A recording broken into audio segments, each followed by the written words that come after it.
Hello. All right. So here is this is the outcome of the fourth stage, and I thought I was going to run out of thread, which I wanted to show you how to tie off a thread in case you've run out of thread like in the middle. But that didn't happen, so I'm kind of grateful. But in case you're wondering if that ever happens, like say if it happens right here and this was your last piece of work before you ran out of thread, of course you have to have enough thread on there, because what I need you to do is tie around where you're at, and then sew into the bead, zigzag as many times back and forth, and then when you rethread your needle, you tie a knot, a small knot, and go to the most part where you think it's like tight. If you have enough room for one more thread through a bead, then that be the area you want to go, because that knot will catch in to the tightness and it won't go any further. And then again, you zigzag back and forth, but you come back to where you need to be, which is over on this side of the bead, if you know what I mean. So if you left off here, you start here because that's where you begin to continue on. That's just so you know. But I got to the end, and then what I have to do now is I got to the very last bead, and you come to the very end and you just sew up through that bead and the bugle. And now I got to tie into the barrel clasp. And again, you just do a knot through like this. And if you want to do a double, like I showed you before, but in this case, I don't want to do that because it'll make this area bulgy, and I don't want that to be noticeable. So I just did a single tie on, and then from here I just gotta sew through. If I can get through this, it'd be cool if everything just went so simply. But it's not gonna be that easy. The life and times of a YouTuber. That's the words I'm looking for. It's funny, you lose words when you're trying to talk through your beadwork. It's not easy because you want to focus in. And of course, this is going to give me a go. Come on, work with me. Okay, let me get on this side. Maybe this side will be a little more easier to deal with. And it is hard to see your beads if you don't have the proper eyewear. Oh no, this is gonna be hard. Yeah. Oh no. See, this worries me right here because it's already tight. And if I force this through, it's gonna break that bead. It's gonna snap it.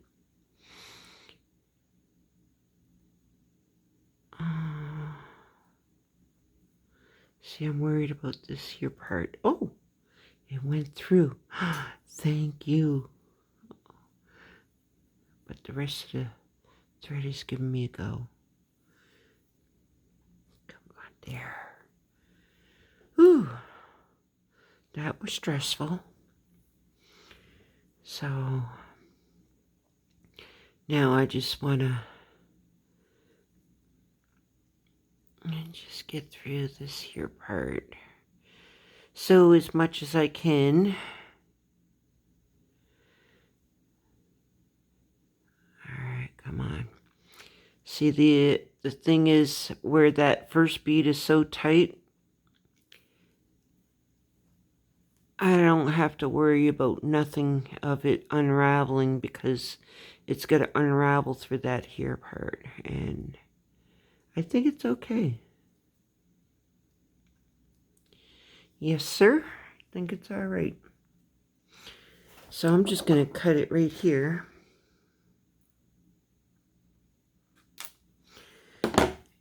And I wanted to talk to you about the length of the thread that I used. I used 2 phantoms. Phantoms is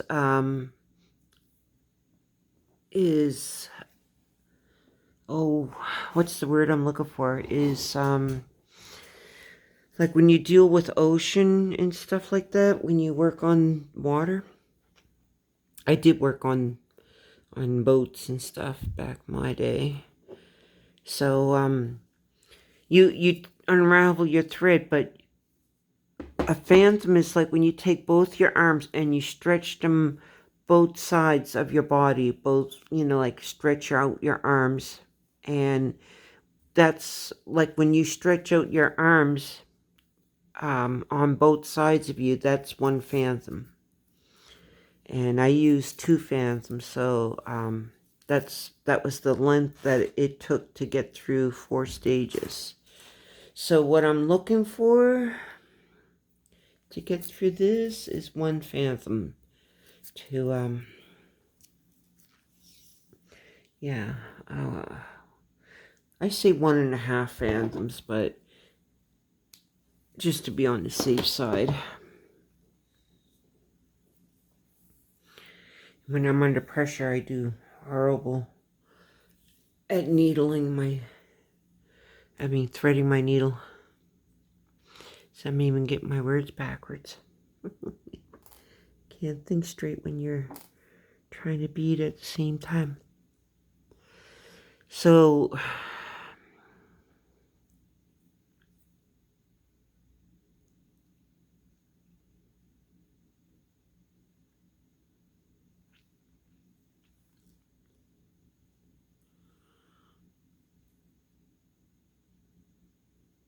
there we go.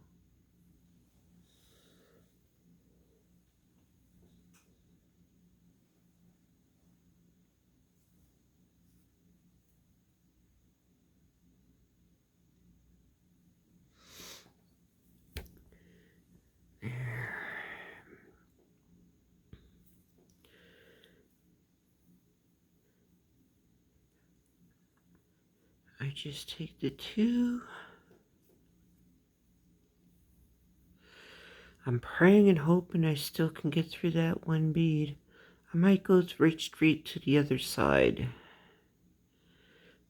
because I think I might have hope there on that side.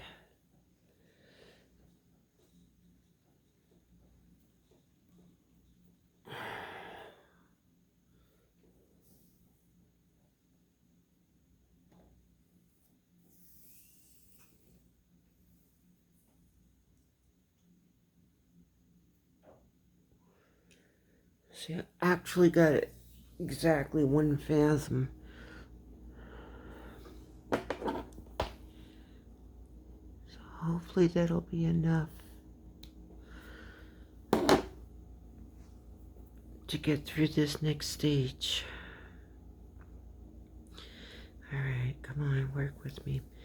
I might conclude this video and do the rest for tomorrow, because it is very late. It's like 3 o'clock in the morning right now. I live in Nova Scotia, in case you're wondering. So I'm going to go on this side just to see if I have better luck going through that bead, because it is going to be hard to get through, especially when you snap a bead. That's the last thing you want to do, is snap a bead, or else you will have to start all over again.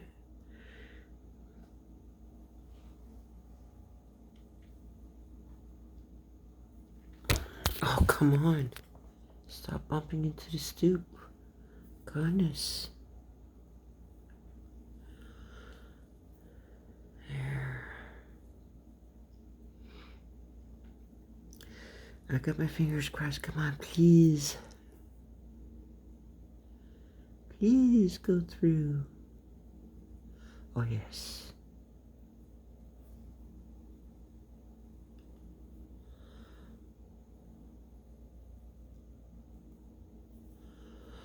So,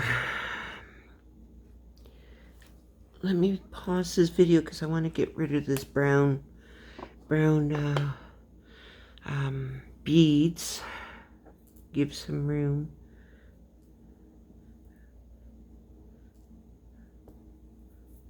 Alright. Yeah, let me pause this. I'll be right back. Okay, so I am back. And in case you're wondering why my beads are looking like scattered on the white, is because see these beads right here, they're all symmetrical, the same size. These are not. You're gonna notice, like in the beads, there's some of them that are huge beads. They're so different, many variety of sizes. Let me just show you a couple of them. Like it's like they come in different sizes, so that's why I have them out. And like I said at the very beginning, you got to be particular what you put on your needle, because it will affect your work. It'll make it look sloppy, and you don't want that. So for this next part, I'm going to show you real fast exactly what you have to do. Hopefully I can get through all these other beads real quick. Hopefully I don't snap nothing. Like I said before, a bead can only take so many run-throughs. Like you can only run through, and this bugle is giving me grief already. And that's what I do with. There. And then you go down to the second bugle. There. Got through that one. So it worries me on the other side, which means I might have to tie off. But this here part is going to be time consuming, so yeah, I'm going to have to come back and show you the end result. But I just want to show you exactly what I'm doing here. This here last part is going to look different than what I showed you before. So you get through all these here side of the beads once you tie off. And then you grab 4 of the pink. So I have to, like I said, you have to be picky of what you're allowing to be on. My needle is bent, so it's gonna be challenging how I'm gonna be able to pick up any of these beads. And this is where it's going to be very time consuming too. So, alright, so I got 4 beads. Then I'm going to pick up one of these beads. And these here are teardrop. Oh, you know what? I just come to realize I won't be able to do it that way. Unless I do it this way.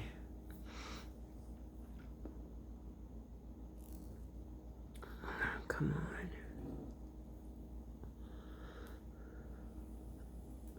This is going to be very time consuming.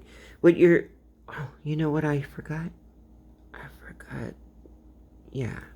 No, I'm alright.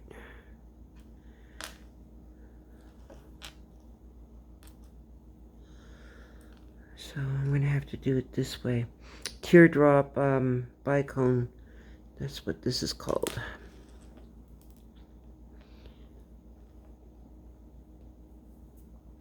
Usually I put a bugle on this end, but oh yeah, okay, but I'm not doing it this time. Instead of the bugles, I'm only putting a teardrop to give it more more of a designer creativity there. So I got that.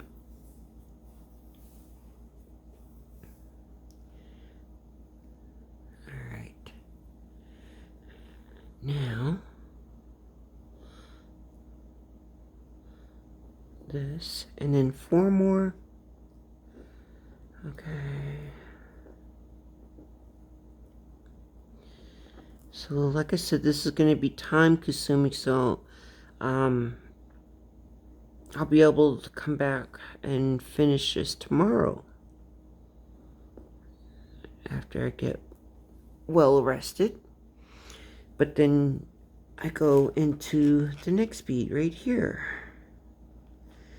and then I repeat what I did there. And this is where the challenges of the thread will give you. Maybe I should go and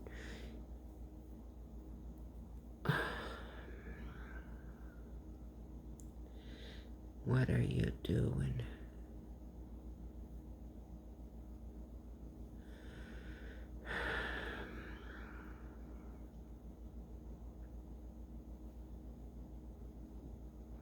Oh, that's what it was. One of my threads were. So that's what it's going to look like. These teardrop bycones. Oh, jeez. Upstairs just knocked on the floor. Scared the heck out of me. But yeah, that's going to look different compared to what I've been doing with the other beaded chokers. So you just repeat this all the way to the end. So I'll see you tomorrow.